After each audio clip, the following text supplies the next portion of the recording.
Welcome to this explainer. From a really young age, we're basically sold this massive myth, the myth of the fixed genius. We're taught to look at history's greatest minds, people like Albert Einstein, Isaac Newton, and Leonardo da Vinci, as completely otherworldly beings who just happened to win the genetic lottery. But today, we're going to completely dismantle that idea. Because when you actually dig into how these historical titans lived, you find something genuinely fascinating.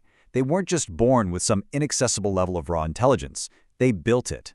For literally generations, the prevailing thought was just that you were stuck with the brain you were born with. You got a certain set of genetics, a fixed IQ score, and well, that was the ceiling of your potential, a hard limit on what you could understand or achieve in life. But I want to challenge that deeply held assumption right out of the gate. Is your intelligence actually permanently fixed? It's a question that, once you truly understand the answer, can totally transform how you approach learning, working, and living your everyday life. Because guess what? Modern neuroscience says absolutely no way. Your intelligence isn't just some static number locked in a vault somewhere. Your brain can be trained. Thanks to a concept called neuroplasticity, we now know that the brain is way more like a muscle than a computer hard drive. It physically changes and adapts based on how you use it.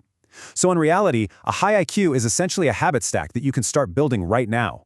The exact same methodologies those historical titans used to train their minds, you can use to train yours. It isn't magic, it's methodology. So, here's a quick roadmap for our explainer today. We're going to cover the exact 5 habits that take a mind from average to extraordinary: ruthless curiosity, deep focus, simple explanations, embracing mistakes, and mental recovery. Let's get right into it. All right, habit number 1, ruthless curiosity, which is all about the information gathering phase. 7,000. That is a wild number. It's the exact number of notebook pages Leonardo da Vinci filled up during his lifetime. And here's the crazy part. He didn't just fill them with his incredible art or anatomical drawings. He filled them with relentless, almost bizarrely specific questions. He'd write down things like, why does water spiral when it falls? Or how exactly do birds fly? He even famously wrote a reminder to himself to describe the tongue of the woodpecker. Da Vinci wasn't incredibly smart just because he had all the answers ready to go. He was a genius because he never, ever stopped asking why. And the science backs this up beautifully. Neuroscience shows us that every single time you genuinely ask why, instead of just passively accepting the world exactly as it is, you are actively building brand new neural connections in your brain. Think of it like blazing a new trail through a really dense forest. That first time is super hard, but every time you ask a question and hunt for an answer, you clear that path, physically rewiring your brain's hardware and expanding its capacity to process complex ideas. So how do we make this actionable for you today? Try this really simple 3-step process. First, start a dedicated notebook right now. It can be physical, it can be on your phone, doesn't matter. Second, write down one genuine, burning question you have about the world every single day. And third, actually try to answer it. Go down that rabbit hole. Cultivate that active input habit and be relentlessly, ruthlessly curious about the world around you. Moving right along to habit number 2, deep focus or uninterrupted thinking. We absolutely have to talk about the staggering difference between historical focus and our modern everyday distractions. Take Isaac Newton. He made his massive, world-changing breakthroughs on gravity and calculus during the plague years. He spent months in total isolated stillness, utterly cut off from the world, with zero interruptions. Now, contrast that deep, visceral stillness with our modern brains. We're constantly buzzing. We're drowning in notifications, buzzing pockets, endless scrolling, and the total illusion of multitasking. We are actively starving our brains of the environment they need to actually think deeply. And here is a realization that honestly hits pretty hard. Every single notification you allow is a thought you never finish. Seriously, let that sink in for a second. The human brain absolutely requires deep, uninterrupted focus to weave together complex ideas and spot hidden patterns. You simply cannot achieve Newton-level insights if your train of thought is getting derailed by a ping every 3 minutes. If you want to increase your cognitive capacity, try giving yourself just one 90-minute block a day with your phone in a completely different room. Just see what your brain is capable of when it's finally allowed to finish a thought. Okay, that brings us to habit number 3, simple explanations, which is the processing phase. This involves a concept you might have heard of. It's widely taught in universities now as the Feynman technique, named after the brilliant physicist Richard Feynman. But what's really cool is that Albert Einstein inherently used this exact same method to process incredibly dense scientific information. The whole goal here is to strip away all the complicated fluff and simplify a complex idea so thoroughly that a bright child could understand it. If you're learning about gravity, you don't use complex math to explain it to someone. You say, it's the invisible string that pulls things back to the ground. Because, look, real intelligence isn't about sounding smart. It's definitely not about hiding behind big, complex jargon just to impress people. The golden rule here is, if you can't explain it simply, you don't actually understand it yet. True genius is all about making the complicated entirely accessible. So, the next time you learn a new concept, put yourself to the test. Try explaining it out loud in just one single, simple sentence. If you stumble, well, you know exactly where your gaps in understanding are. Now on to habit number 4. Embracing mistakes and treating being wrong as pure data.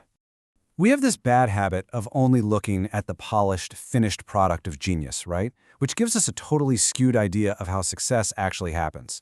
Let's trace the reality of Einstein's journey toward general relativity. In year 1, he's excitedly chasing new theories.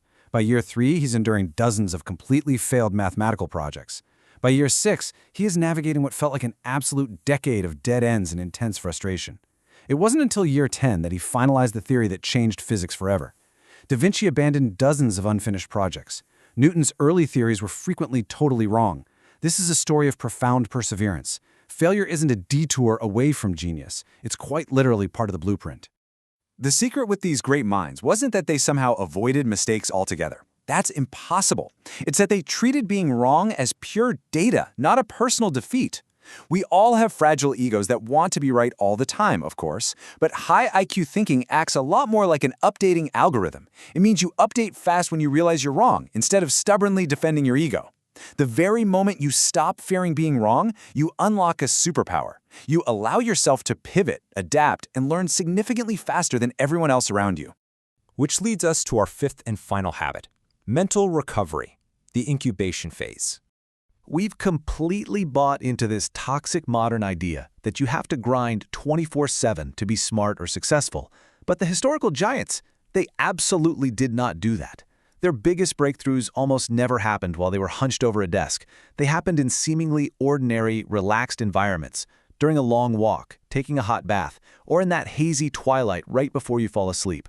Why? Because of a system in the brain called the default mode network. When you stop actively forcing your brain to focus, this network takes over, quietly connecting the dots and processing all that deep input in the background. You literally have to step away from the problem to let the pieces fall into place.